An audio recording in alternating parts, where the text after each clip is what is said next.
All right, what up, people? It's your boy Chig from Guna Eagle Eye coming to you again with a brand new video. This time it is late night with Chig, where I talk to you about Arsenal news and all things Arsenal, basically. Let's start off with the obvious. Happy unbeaten day. Happy 49 unbeaten day. Today is 15 years since Arsenal added their 49th win in their 49th unbeaten game. 49th game where we were unbeaten. 16th of October 2004. And any prizes for guessing what our 49th game was? Should know this. Arsenal versus Aston Villa at home, where we won 3-1. I do remember that game as well. That was before the fateful Old Trafford trip where Wayne Rooney, shall we say, tripped to end our unbeaten run. And it's opponent day, because no matter how many times people ridicule us, no matter how many times people want to say, oh, you weren't that good, no matter how many times, because you got a lot of youngsters that are active these days, and they say, oh, that was back in the day. And yeah, 15 years ago, I guess, is back in the day. But we are still, for all of City's greatness, for all of Liverpool's promise, the only team, that Premier League team, that have remained unbeaten. And it might be the only thing that just stops us from being a trash club. Oh, gosh. But you know what? Listen, back in the day, you can imagine me 15 years younger. I was gassed on the idea that, Arsenal were on this unbeaten run. I ain't going to lie to you. I was running my mouth in uni. I was running my mouth. Like, we could destroy anyone, beat anyone. Little did I know what was to come. But it was such a great side, such an unrivaled side, such an unmatched side. And obviously, because they're the only unbeaten Premier League team, there's always going to be those comparisons. And if you want to trigger an Arsenal fan, compare the current City side to that side.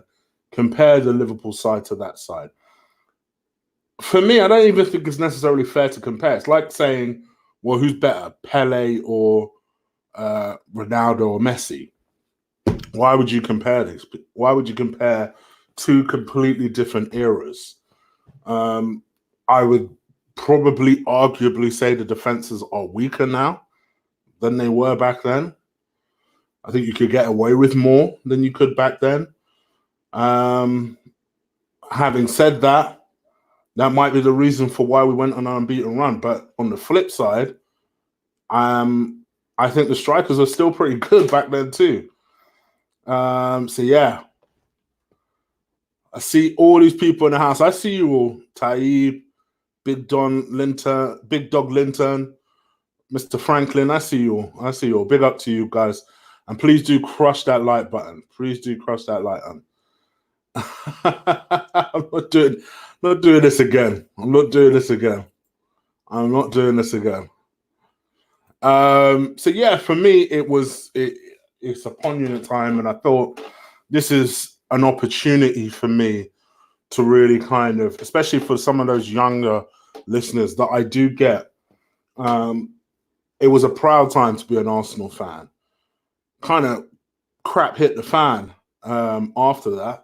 But no, during this time, this was one of the very few times that the Arsenal fan base was united. Absolutely united. Where everybody, believe it or not, loved the manager.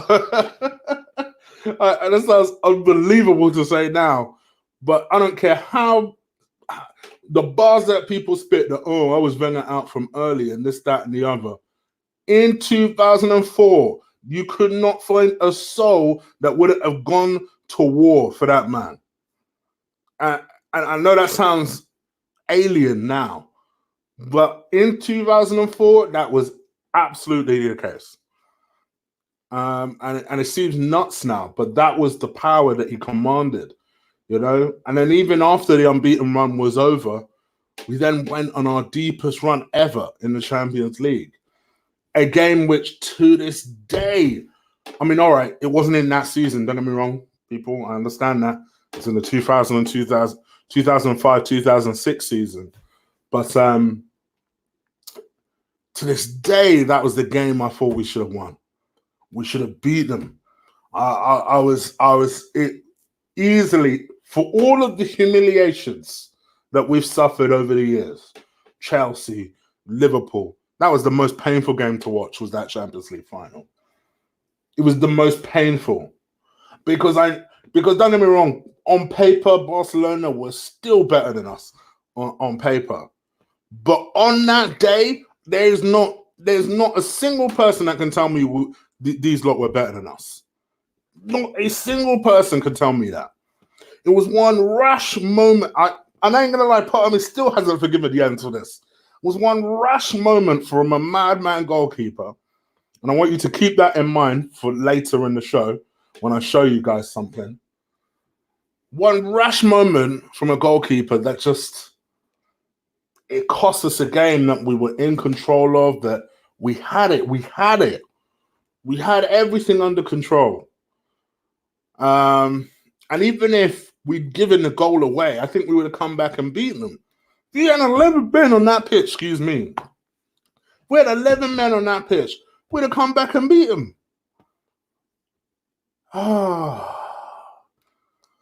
So I'm sorry, I'm still in pain. But no. Those were good times. It was good times to kind of reminisce and look back at some of the results and, you know, in the lead up to the show, because I didn't really know the direction I wanted to take the show this evening. And just looking back at some of our past squads and past teams, I just thought, what happened? Like, what happened? Our past squads were all right, you know. Our past squads were okay. Of course, I remember bitching about, and don't get me wrong, I hate the bastard now, but I remember bitching about Adebayor after he scored 30 goals a season, because I still think he should have got like 45. Honestly, too, and I know that sounds nuts, but the chances he wasted to get 30 goals, it was incredible, right?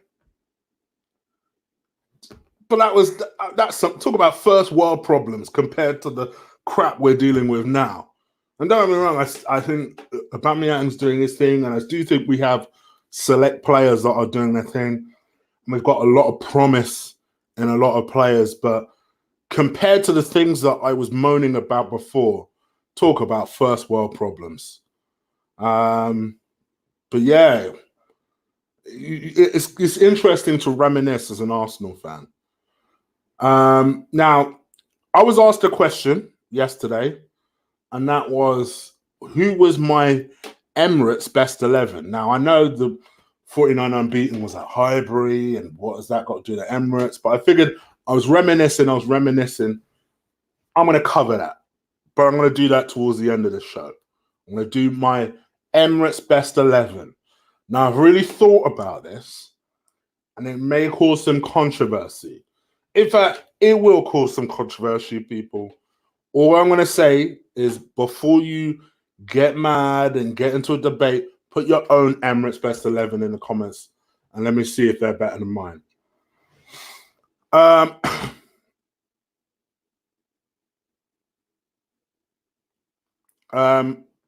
Ryan, I know Campbell scored first. What I'm trying to say is, if we had 11 men, we would have come back and beaten them. And we would have come back and beaten them. But I know, in fact, Campbell scored after we got the guy sent off. So don't get me wrong, I know this. In fact, I'll go one step further. Not only did Campbell score, then Henry had a one-on-one chance after that to make it 2-0. And a part of me is still a little bit salty with him about that. So trust me, believe me, I know. All I'm saying is, typically when Barcelona equalize, it means it's a wrap. I'm trying to say that if we had 11 men on that pitch, we would have still gone on and beaten them. So yeah, I'm going to show you what my Emirates 11 is shortly. Okay, look at this. Look at this. Monreal. Okay, interesting. Cesc, Song, Ramsey, Uber, Adebayor, Alexis. Okay, interesting. Interesting. Okay, so let me go into my main topic of discussion, and that is Matteo Guendouzi. Now, I'm seeing a lot of people gassing about this kid, and I'm worried. I am worried because nobody gasses a player like an Arsenal fan. And, it all started from the fact that essentially football writers have nominated this kid to be in a shortlist, a 20-man shortlist. Is it 10, 20-man shortlist for Golden Boy, whatever the heck that is. Basically, Young Player of the Year or whatever. I probably think Sancho will get it because he's also in the running. Presumably, in fact, there's no presumably about it. I know this. Joe Willock, Saka, and Reece Nelson were in the initial 80-man list. So in the initial 80-man shortlist. And it's been wheedled down to Guendouzi. An Arsenal player hasn't won this particular award since 2003 when Cesc Fabregas won it. And obviously, that in itself, there's a lot of comparisons between Cesc and Matteo. And a lot of people have been asking me what I think about the whole Guendouzi palaver that's happening right now. To me, and I think you guys know this, I quite like Matteo Guendouzi. I like what he's about. He's one player which I understand what the manager sees in him. I think he has bags and bags of potential. I think he has a good passing range on him. I think he holds his position very well. I think he's got a good awareness. I think he's got a good vision. Awareness, I wouldn't necessarily say is so good. But I think vision-wise, I think he's very good. He can pick a pass through a eye of a needle. But then on the other hand, when it comes to general danger awareness, I think sometimes he's a little bit vulnerable, shall we say, to getting pickpocketed. On the other hand, I think he's very good at drawing fouls, comfortable on the ball. And you can see what people like in the kid, but I do think he's overhyped. And every now and again, as fans, we do this. There are certain players that just have better press than others. Like a good example, and I'm sorry to say it, is Mesut Ozil. Mesut Ozil could shoot Jesus Christ and will still somehow come out with good press. That is just... There are just certain players that are untouchable in that respect. Matteo Guendouzi is another one. And this one seems to start from early. This one started from last year, where I think it was that transfer market website that just randomly said that he was valued at 70 million. And in my mind, I was like, what is happening? 70 million. And then between that, someone made some sort of story where apparently PSG were inquiring about the availability of Guendouzi for said 40 to 50 million. And it was just like, oh, come on, guys. Let's just be easy. The guy is, at the time, he was 19 years old. 19. Let's just be easy. And, now this year I'm starting to see all sorts of comparisons. The new coming of Fabregas, the new coming of Pirlo. It's just like, oh my God. Guys, calm down. Now, I will admit it, and I've said this throughout my previews. Bar 2 games, I've been very happy with Guendouzi. I think he's upped his game. I think he is performing a lot more consistency, which is what I wanted to see from him. He's taken a step forward, again, which is the things I wanted to see from him. I wanted to see who he works best with. So I can see, for example, Edward in a chat room says that, for us to see the best out of Guendouzi, he will need to work with Torreira. I'm not as convinced by that idea, and I'll explain why in a second. And I feel like, for me, I like the kid. I like what he's about. Clearly he's very highly rated. I have always had this belief, however, and admittedly, that idea grew from those rumours last year. And that was, Arsenal bought this guy to sell on in the future, not to keep as a legend. They've seen someone who I feel like, between the hair, good-looking boy, young, has people around him that gas him, that, they see someone that's an investment, not someone that's going to be around in the next 5 years, which, spoiler alert, I don't think he will be. I don't think he will be. I think he'll be gone within the next 5 years. And it's about how much profit we get on top of that. Having said that, while he is an Arsenal player, I'd like Arsenal fans to just calm down. I mean, the kid has a lot of talent. I think he is doing his thing. I think just let the guy just develop at a natural rate. He doesn't need to be compared to anything. And you know what? If he doesn't become the writer's best footballer, that's not also a disaster. That's not the worst thing in the world. Just because he is what he is, it doesn't mean that we need to start gassing him to upteenth levels. And don't get me wrong, people, because I know people are going to be like, there's nothing wrong with believing in your players. Absolutely. There is nothing wrong with believing in your players, especially as young players. There's a difference between believing in your players and saying he's the next Cesc Fabregas, or saying he's the next Pirlo, or saying he's the next Iniesta. Where the heck are these coming from?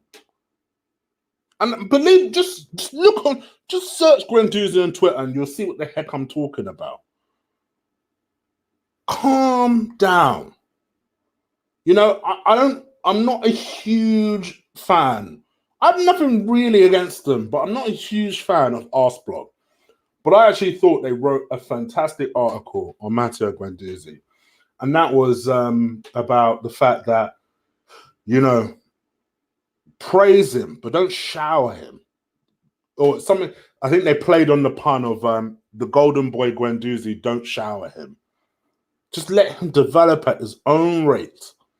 Because for me, from Guendouzi, I still want him to kick on throughout the season. I still believe in his development, there is a first gear, second gear, third gear to go. He has so much potential. But what I want to start seeing out of him is eliminating these poor games, these stupid mistakes. Get the basics right, and then start doing the flash shit. Don't start doing the flash shit before you've mastered the basics. And for me, in terms of his basics, I want his general 360 awareness to be better. Because the one thing I would say for Cesc, his awareness, even at 16 years old, was second to none. Now, I'm not going to crap on him because Cesc was 16 and got that aspect straight away.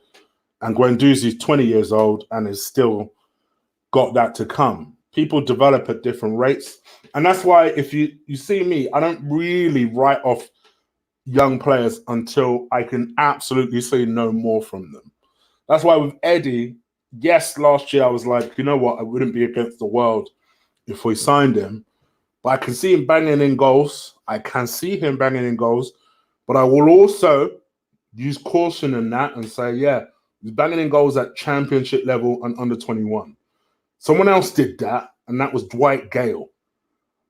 I'm sorry to make the comparison. Dwight Gale is a banging striker in the championship. Was a banging striker for his country too, at a certain level. As soon as he stepped up there for the Premier League, weren't so much. Again, that's another one people just need to calm down. Let's just see how he kicks on. So, to me, yes, I like Guendouzi. Please don't get it twisted what I'm saying, because I know that will be the headline and comes out and they say, Chig, you said that Guendouzi was crap. No, Chig did not say that. Chig likes Guendouzi. Chig rates Guendouzi. But Chig is asking for people to calm down.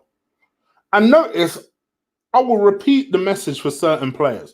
Just like people gas up Guendouzi too much and people overreact in a negative way towards Pepe, I'm sending the same message. Calm down. Let's just see how it goes throughout this season.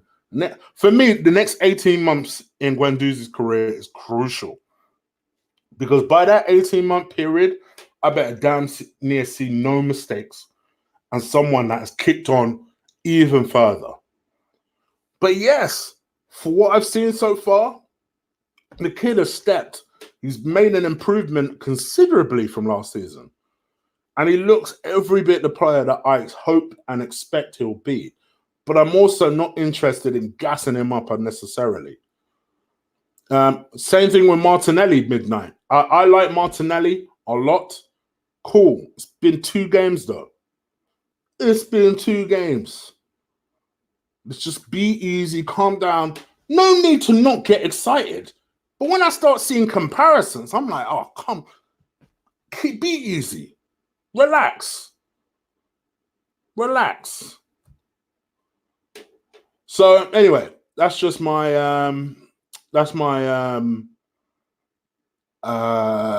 2 cents or 2 pennies on that. Let's go and kick on to my best ever Emirates 11. So that's a lot of the reason why I'm doing this on StreamYard today. So I could show you that. So hold on a second. Let me get rid of some of these. And then I will show you what you need to see. Oh, I almost closed it. Hold on. Get rid of my email and my thumbnail. And let me show you this. 2 secs. And I'll go to the chat room. Please, when you're in the chat room, please do stick a like on this video. And hit the subscribe button if you haven't already. Now, let me just show you this. Doing it in old man style. Bear with me. No. Chrome tab. Yes. Right. This, for better or worse, is my 11. My Emirates 11. Now, I'm going to explain to you my decision making here. Now, people will notice, I think headlines. Let's talk about headlines. First of all, there is no Henry. There is no Henry because the only time he played in the Emirates, yes, I know he came back and he did his thing, and that just for me solidified that he's a legend that he is. Having said that, at the Emirates, he played, I think it was 7. Well, he played 17 times that season. So let's assume he played half of those at the Emirates. So Emirates legend he has not. I'm trying to think of other headlines here. There's obviously no Seaman because he never played. So let's go through my team and I'll kind of try and explain why I've done what I've done. So you can see that I've gone with Jens Lehmann, Madman Jens, as I call him. Listen, for every bit of a madman he was, my man was an absolute leader. An absolute leader. And would constantly communicate with that defense, often and regularly. And there's no way I couldn't go with him. There's either Hector or Sanya. I went with Sanya. I thought, particularly for the first couple of years of his career, I thought he was excellent. I honestly did. I thought he was excellent. I think he started to lose interest in Arsenal towards the end, and when it became clear he wanted to leave, he obviously left. But I think with Sanya, there's no way I couldn't put him. Now, you'll notice Koscielny is not in my defense. I was tempted because I know that he's been here for 3 FA Cups. I'll be honest with you, and I'm just going to be very, very straight with you guys. I still haven't forgiven this guy for 2007. And that is I'll be honest, that's the main and only reason why he's not in this team. Well, it's not the only reason, but it's the main reason he's not in this team. We should have won a trophy a lot sooner than we did. And because of that fall, we didn't. And I'm still salty about the way he left us. Well, I ain't going to lie. There's a lot of reasons why he's not in my team. So, yes, I imagine he'll be in a lot of people's team. And quite honestly, we didn't have a great pool of defenders to pick here. You know, Stefanos weren't going to get in my team. I couldn't stand Senderos. Pascal Sagan. Bar pace, he weren't terrible, to be fair, when you look at the rest of them. But these two, for me, were the standouts.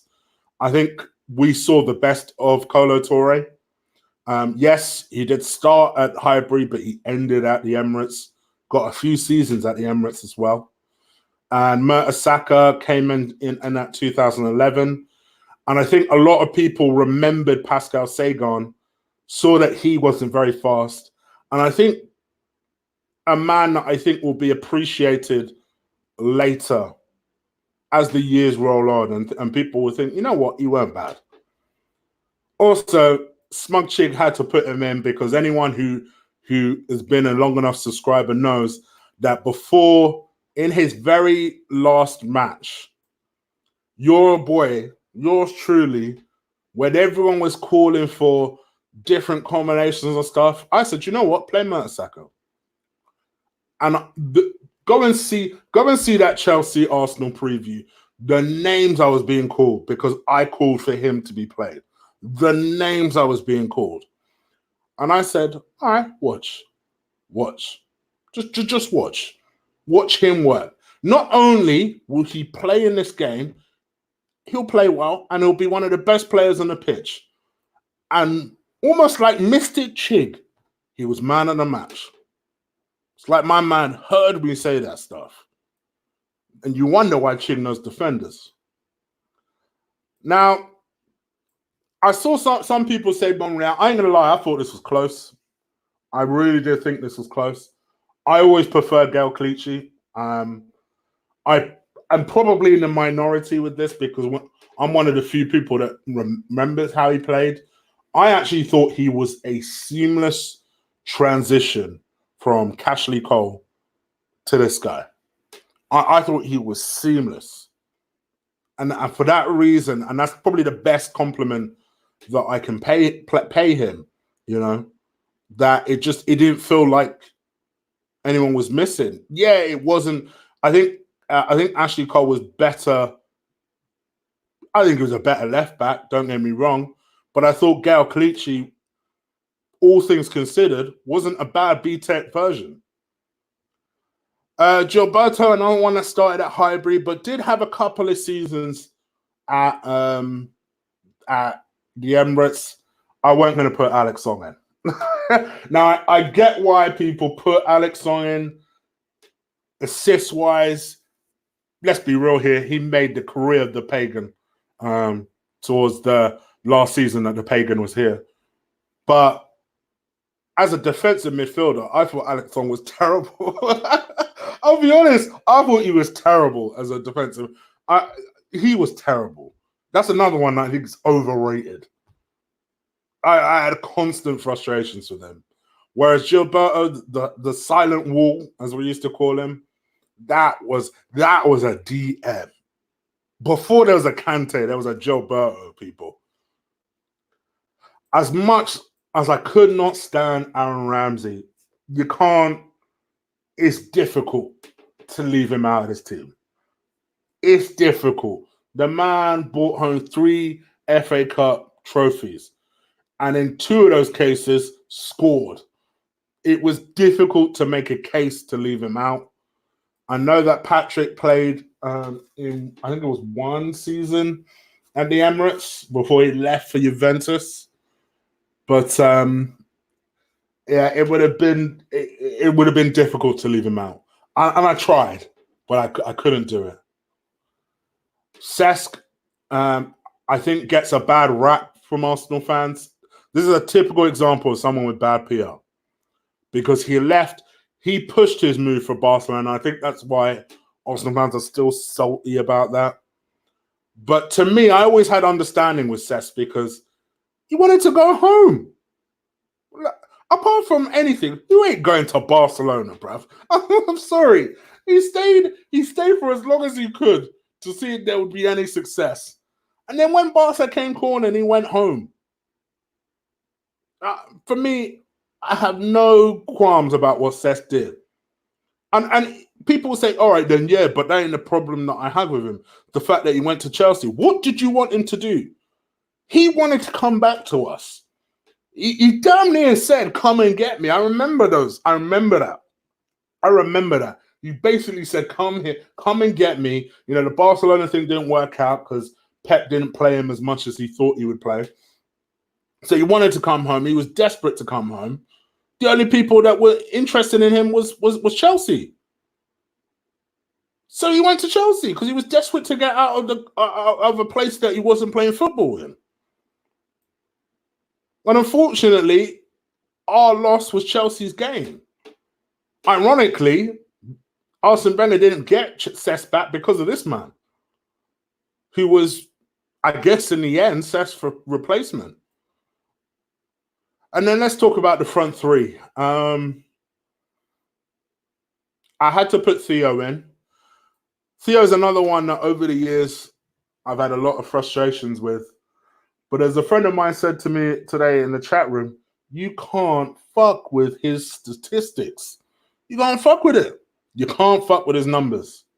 His numbers were fantastic. They were off the charts. I didn't even realize he got so many assists. I honestly didn't understand. I didn't know he had so many assists. That was probably another one where, to be honest, not so much Ramsey, but in Theo's case, I was a big critic of his. Big critic of his. But when I look back, that would be one that even I can admit that as the years roll on, I'll appreciate him more and appreciate what he did for us more. The Pagan, for the simple reason that in spite of what happened at the end of that season, the last season he was here, he put the club on his back and he drilled us into the Champions League. I mean, he literally, okay, not literally, he practically put the club on his. I mean, let's be real here. The player could not have done any more that season. I think it was the 2010, 2011 season to fire us back into the Champions League. And I think if it wasn't for his injuries, I think, and the fact that he obviously went to United, I think you would have seen an amazing player. And I think even when he did his thing, I still think he was effective. And if you had to honestly ask me, hand on heart, who was the better striker, him or Lacazette, taking hatred out of it, in his heyday, injury-free, was RVP. Straight up. And especially playing on that left.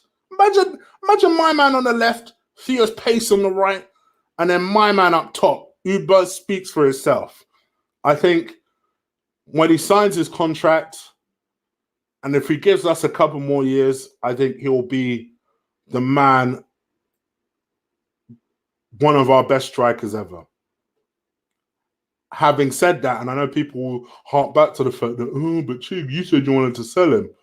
Listen, taking age into account, I still say if we were to get a big offer in the summer, yeah, damn Skippy, I'd consider it. So believe me, I'm not hiding behind that. I just don't think he'll go. So because he won't go, yeah, I think for me,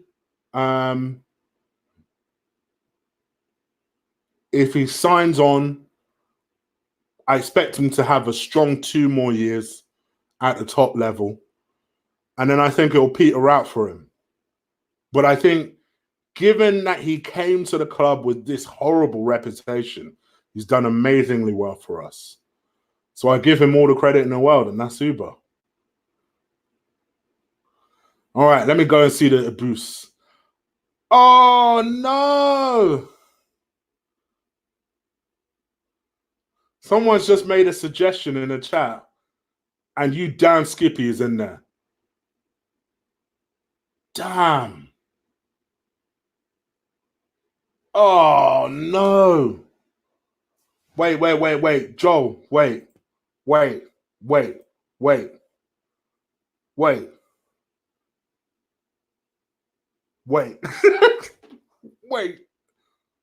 No, he's in my team. I take it back. He's in my team. You know what? Bun Ramsey. He's in the team, bruv. He's in the team, bro. He's in the team, bruv. I completely forgot about Santi. Oh my gosh, Santi, forgive me. Why am I praying like he's dead? Sorry. Santi. Santi's in this team. Bun Ramsey. Santi's in this team. I completely forgot about him. Oh my word. Oh my gosh. Yes, Santi. Yes.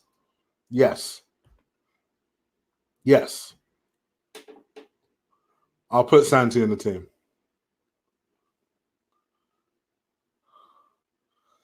Right. So let me see what you guys think. You're right, Marbles. He did play in 2005. Apologies. I had 2007 in my head for some reason. But yes, you're right. Costa Boss, no. Vermaelen, no.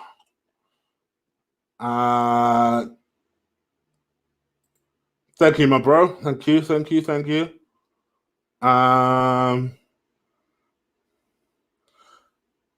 Who's that? Is that Theo? Yeah. Honestly, yeah, he was a good professional, like Ryan says. He was a good professional. He was an absolute good professional. Can't believe I forgot Santi. Oh my gosh.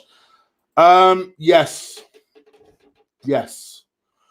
I thought Alexis was a very good player, but I think when you compare the numbers, compare the contribution that they were there for, compare trophies, I think you give the edge to Theo over Alexis.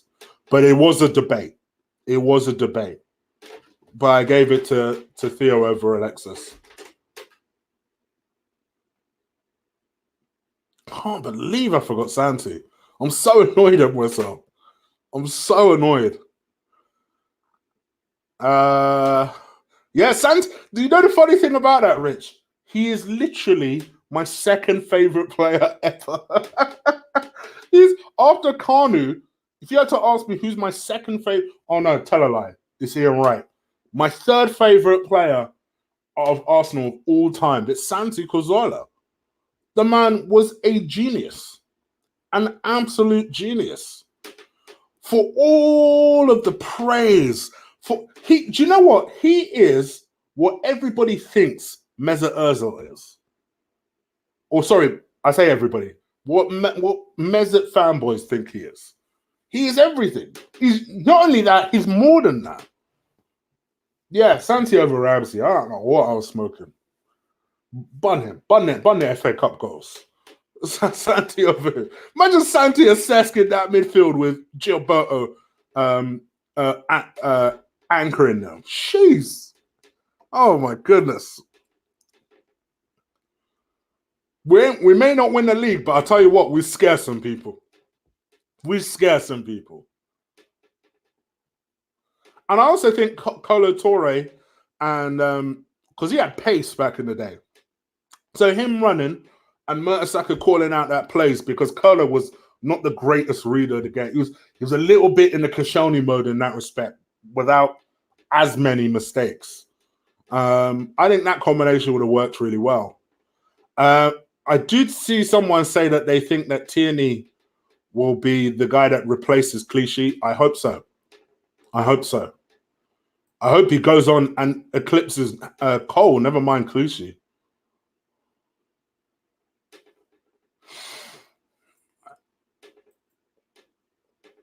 Interesting comment here on an occasion like this. I'm actually not going to rise to it.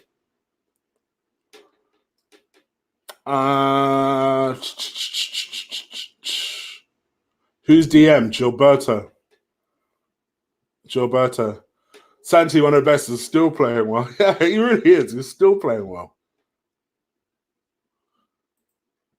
Come on now. Come on now. Easy, big fella. No, thank you. No, thank you. Chesney is an interesting shout. I don't put him ahead of Jens. But it's an interesting shout. I don't hate that idea. Sanya, Koscielny, Vermaelen. Oh no, you lost me already. Nazari, oh, brother. This Peter guy loves being a bit wild with some of his suggestions. So I don't even know why I thought he'd have a sensible comment there. Nazari, you know.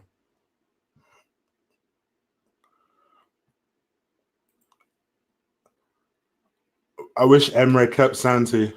I could see why he let him go, though. I could see why. Santi was my second favorite after Cesc. Wagwan.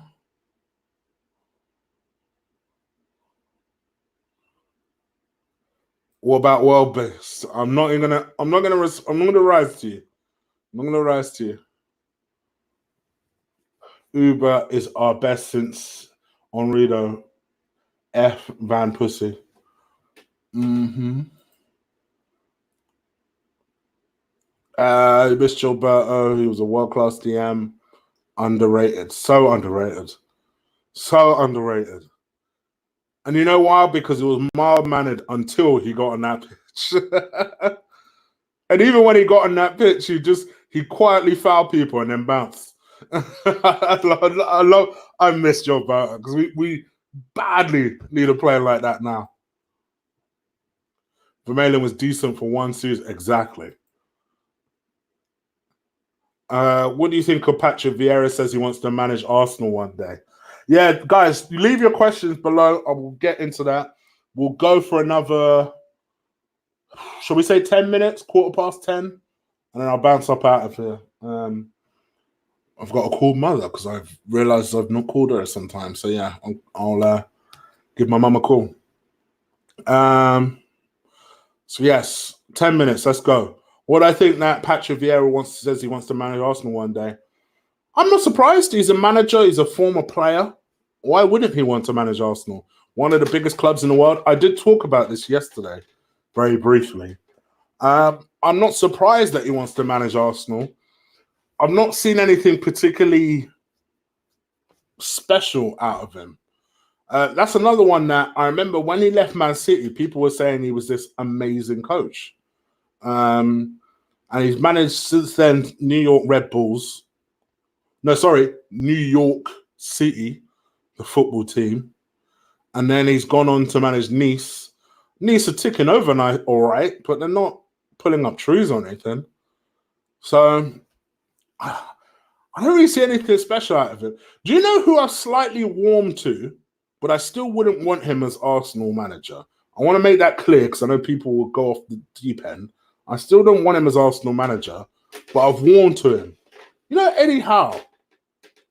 There was this clip that came out, I think it was late last week, where he was giving his players these instructions, and like you could see his thought process as to like what he was doing, and he was talking very articulately, with intelligence and intensity, and I just thought to myself, yeah. Maybe I got gassed on that, but I like that.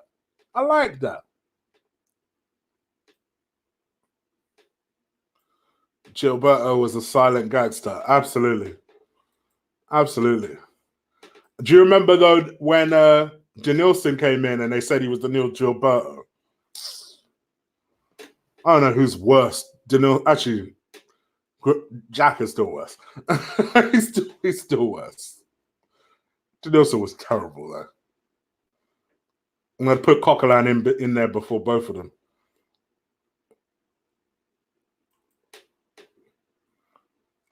He's got experience, unlike Ljungberg. We shouldn't ape. Okay. I hear what you're saying. For me, I do worry that we're following almost the Man United pathway. You know, let's assume Emirates is our Moyes, and then you know, we then go on and I don't know. I just hope we don't get a Solskjaer. Again, I hear that Freddie's supposed to be an amazing coach. The players seem to respond to him really well. And if rumors are to be believed, he prepares them for the cup games. So all the cup games, he's the one that, particularly in the week leading up to the game, he's the one that prepares them for it. So I've heard Saka many times talk about how, when he can't understand Emre, Freddie's the one that essentially coaches him. And today I read an article about how Freddie was trying to teach Maitland-Niles to be a right winger. I guess if you're going to learn from anyone, learn from someone who was a right winger. So, yeah, I don't know. I don't know. I feel for Maitland-Niles because I can't see that working either. Uber, Van Persie, Sanchez, best front three. Okay. Why do the press overrate Mason Mount? I mean, it's been 10 games, English nationality. You've answered your own question. Straight up, you've answered your own question. That is the entire reason.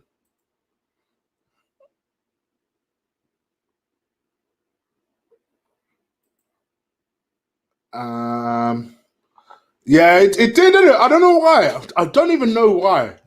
I'm not suggesting he should be Arsenal manager off the back of that clip. But I watched that and I was thinking, yeah. I just liked it. I like the way he conducted himself.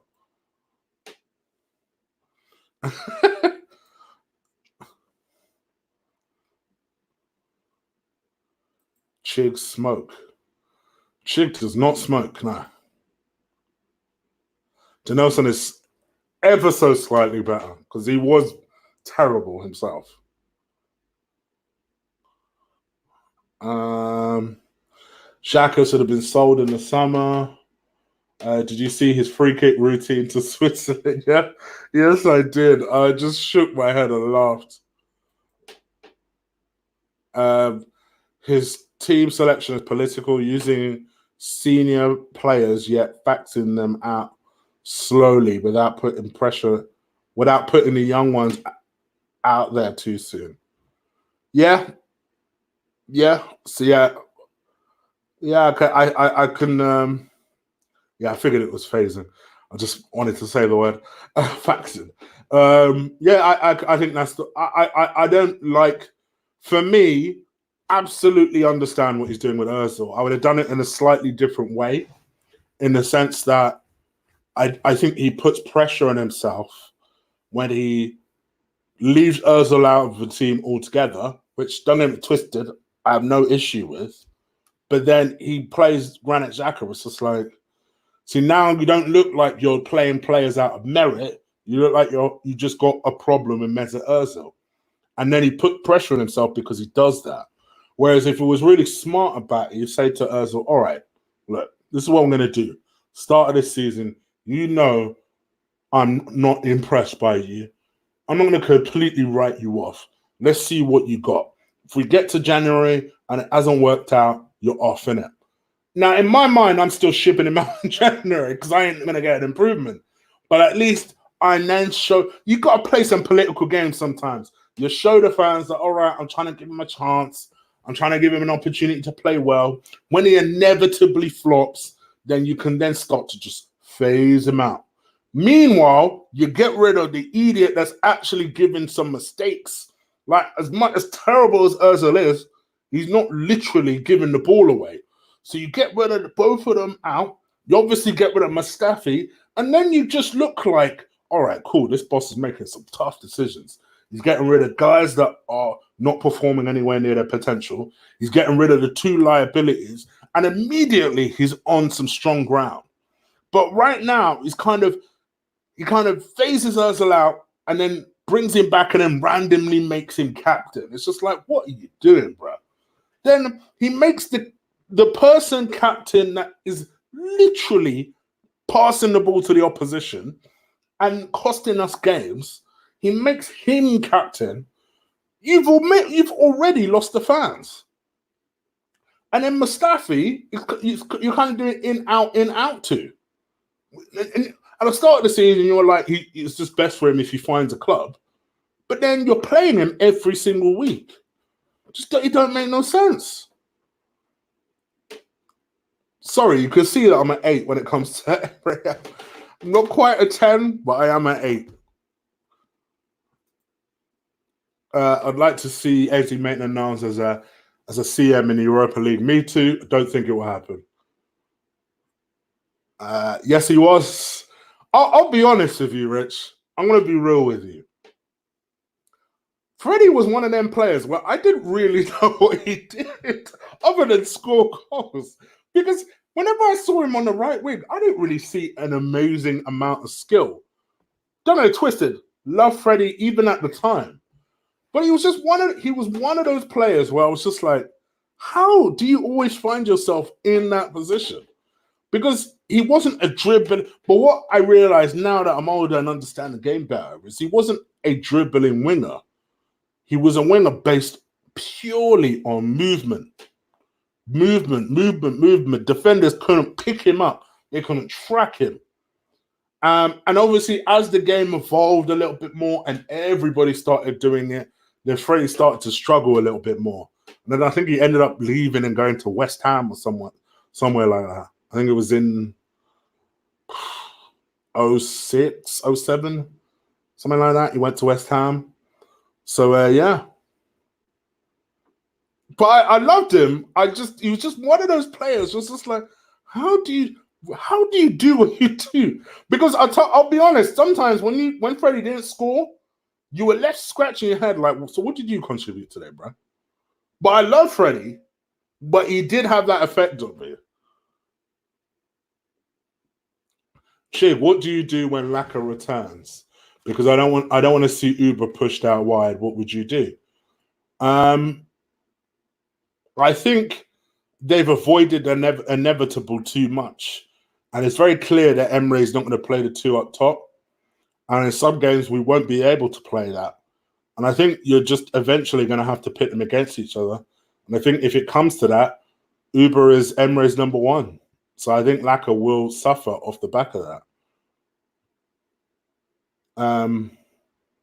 So if it comes to that one up top, because the one thing I will say is for as many problems as we still have in defense, I think our attack has looked a lot more balanced and measured with Laka being out.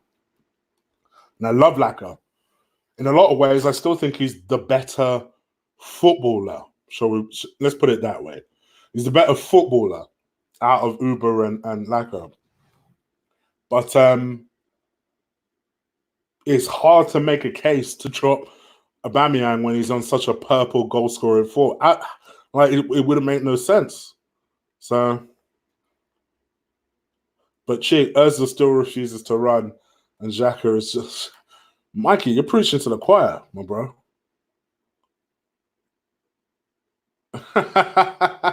Good luck with that one. Get Lee to talk to them. Cool, mate. My favorite Highbury game.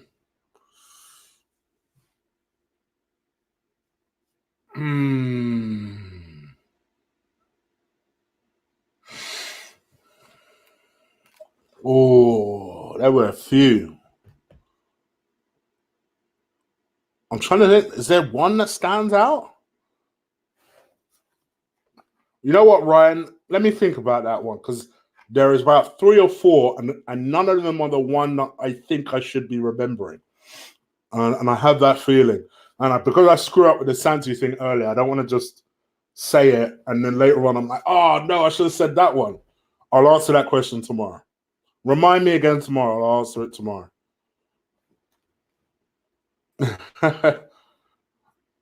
I'm so doing some OT right now.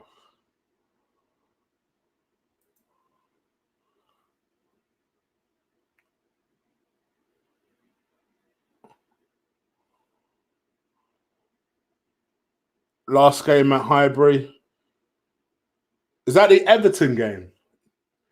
In fact, what am I talking about? My favorite ever Arsenal game, I'll tell you now, was the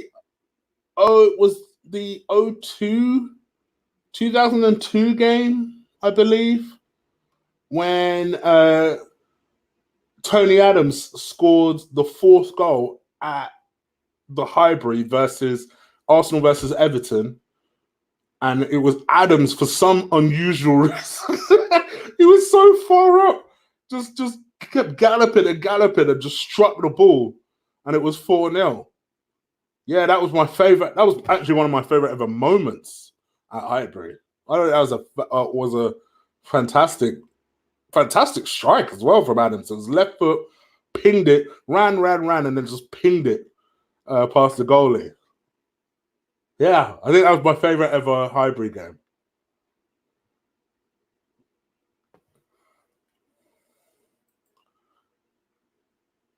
Oh no. Although Chig Flicks will be putting some material out, I better go because I've been doing overtime. So thank you guys so much for joining me. Please do stick a like on this video. I'll be back again tomorrow with another late night with Chig. Also, don't forget to subscribe to my movie channel. The description is below. That is what Edward is talking about, Chig Flicks. And so the link to that is in the description below. Just click on that link, go and hit the subscribe button. I've got 3 of these out there at the moment. I'm going to do a retro movie series as well, where I just focus on certain movie years. So I'm going to do 1994 because some bangers came out in 1994, and I'll do reviews for all of those films. I like this channel and this project because I think, unlike this, is a lot more restrictive. There's so many things I can do with that movie channel, and you watch me work when it comes to that one. So yeah, and Marbles, I think that's a good shout as well. I do remember that game. That's a good shout. Good shout. Yes. All right, guys, I'm out of here. Please enjoy your Wednesday evening. I'll be back again tomorrow. Take care. Deuces.